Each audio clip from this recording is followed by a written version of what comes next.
श्री स्वामी समर्थ. नमस्कार मैत्रिणो. आजची रेसिपी असणार आहे आपली वरणफळं. पण वरणफळं राहणार आहेत आपले ज्वारीचे. त्यासाठी मी काही डाळे घेतल्यात छोट्या छोट्या वाटीनं. मूग डाळ, तूर डाळ आणि मसूर डाळ. स्वच्छ धुवून कुकरमध्ये शिट्ट्या घेणार आहोत आपण 3-4. त्यासाठी अर्धा टोमॅटो घालूया आणि थोडीशी शिजायच्या वेळेला हळद घालून 3-4 शिट्ट्या काढून घेणार आहे मी. असे मिक्स डाळीमुळं जरा चव पण लागती आणि पचायला पण थोडीशी मूग डाळ असल्यामुळं हलकं पडतं. बघा डाळ आपली छान शिजल्या गेली आहे मस्त. जास्त काही घोटायची गरज नाही. चमच्याने जरी घोटलीत पटकन मस्त गाळ झालेली 4च शिट्ट्यामध्ये. फोडणीची तयारी करूया. थोडीशी कोथिंबीर घेतली मी. 2-3 हिरव्या मिरच्या बारीक चिरून घ्यायच्या, कारण हिरवी मिरची पण घालणार आहे आणि लाल तिखट पण घालणार आहे मी त्यामध्ये. अर्धा टोमॅटो घेतलेला आहे, तो पण बारीक चिरून घेऊया. हिरवी मिरचीमुळं थोडंसं चव येते, त्यामुळं थोडीशी हिरवी मिरची पण घालूया आणि लाल तिखट पण घालणार आहे मी. सर्व साहित्य चिरून घेतलं मी. तोपर्यंत आपली कढई पण गरम होती आहे फोडणीसाठी. चला मग तेल घालून घेऊया. थोडंसं 2 पळ्या साधारण तेल घातलेले. तेल गरम झालं की जिरे मोहरी घालून घेणार आहे. सध्या पावसाळा सुरू आहे. पावसाळ्यामध्ये असं रात्रीच्या वेळेला गरम गरम वरण फळं किंवा डाळ चिकुल्या मस्त लागतात. त्यासाठी मी आजचा बेत केलेला आहे ज्वारीचे वरणफळ. पचायला पण हलकं राहतं आणि मुलं पण थोडंसं काहीतरी वेगळी चव लागती आणि त्या फळाला थोडासा आकार वेगळा दिल्यामुळं पोरं पण आवडीनं खाता. बघा थोडासा कढीपत्ता घालून घेऊया आणि थोडीशी हिरवी मिरची जी चिरून घेतली होती ती पण टाकलेली आहे. कोथिंबीर घालूया. थोडंसं हिंग घातलं आहे मी. हिंग घातल्यामुळं थोडंसं डाळीला चव पण येते आणि पचायला पण हलकं पडतं. थोडासा लसूण आणि अद्रक ठेचून घेतलेला आहे, तो पण फोडणीत घालून घेतला आहे मी.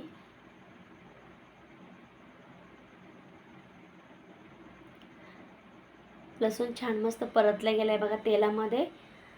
तर टोमॅटो पण घालून घेऊया.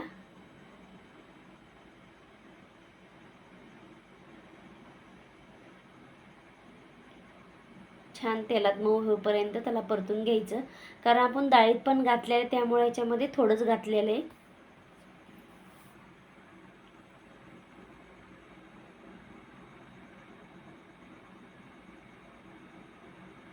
चला काही मसाले घालूया त्यामध्ये.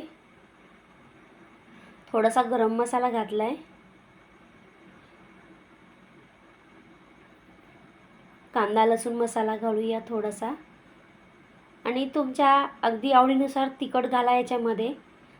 मुलं जर तुमची तिखट जास्त खात नसला तरी हिरवी मिरची टाकली तरी चालतं. बघा हळद घातली, धना पावडर घातलेले आणि छोट्या चमच्याने 2 चमचे लाल तिखट टाकलेले. माझं तिखट बेडगी मिरचीचं असल्यामुळं लालपणा वाटतो, जास्त काही तिखट नाही आहे ते. डाळ जे शिजून घेतली त्यातलं काही थोडीशी डाळ घालून घेऊया आपण. पाणी घालून घेऊया आणि इथं जास्त डाळ घट्ट नाही राहू द्यायची, थोडीशी पातळच करायची. चवीनुसार मीठ घातलं आहे आणि थोडासा मी चिंचाचं कोळ घातलेला आहे. थोडासा गूळ घालूया. चिंच गुळामुळे चव वेगळी येते आणि छान पण लागतं. फळाचं तयारी करूया आपण. 1 वाटी मोठ्या वाटीने ज्वारीचं पीठ घेतलेलं आहे मी. थोडंसं वरती पण घातलं आहे अजून आणि थोडंसं डाळीचं पीठ घालूया त्यामध्ये. मीठ घालूया चवीनुसार आणि थोडीशी हळद घातली मी त्यामध्ये.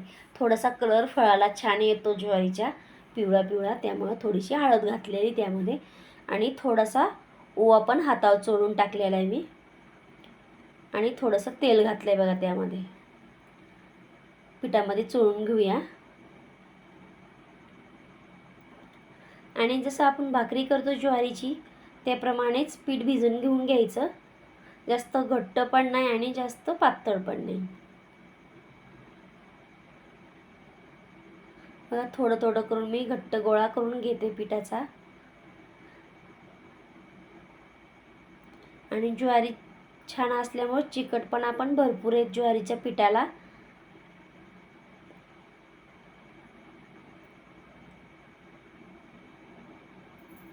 भाकरीसारखं कुस्करून घ्यायचं त्याला.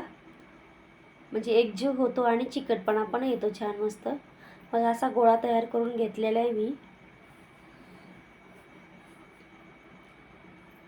आणि थोडासा तेलाचा हात घेऊन छोटे छोटे अगोदर थोडेसे गोळे करून घ्यायचे, म्हणजे फळं पण आपले पटकन होता एकसारखे होता. मग असे गोल करून मी त्याला अगदी बोटाने थोडंसं दाबून घेतलेलं आहे. मुलांना पण वाटतं काहीतरी वेगळा पदार्थ केला, त्यामुळं मुलं पण आवडीने खातात. असे सर्व फळं मी करून घेणार आहे. तोपर्यंत आपली डाळ पण उकळी येते डाळीला.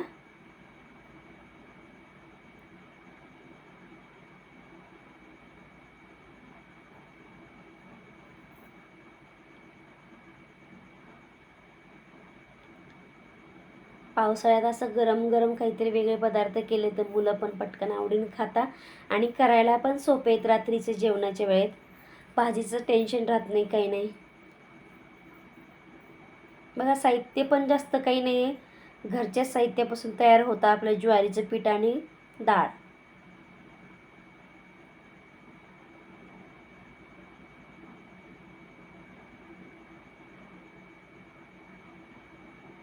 तेलाचा हात घेतला ना, हाताला पण चिटकत नाही पीठ. अशी सर्व फळं तयार करून घेते बघा मी. बघा फळं तयार करून झालेत आपली पूर्ण. वरणाला पण छान उकळी आलेली आहे. त्यात सोडून देऊया. आणि थोडासा सोडायच्या वेळेला फळं थोडा मोठा गॅस राहू द्यायचा, कारण एकूण एकाला चिटकत नाहीत, मग ते मोकळे मोकळे होता. मोठ्या गॅसवर सोडून घ्यायचे, नंतर बारीक गॅसवर 15 ते 20 मिनटं शिजून घ्यायचे. आणि ज्वारीचे असल्यामुळं 2-4 उकळीमध्ये छान शिजल्या पण जातं बघा. बघा मग वरणफळं तयार झालेत. माझी जर रेसिपी आवडली असेल, व्हिडिओला लाईक करा आणि चॅनलला सबस्क्राईब करायला विसरू नका. धन्यवाद.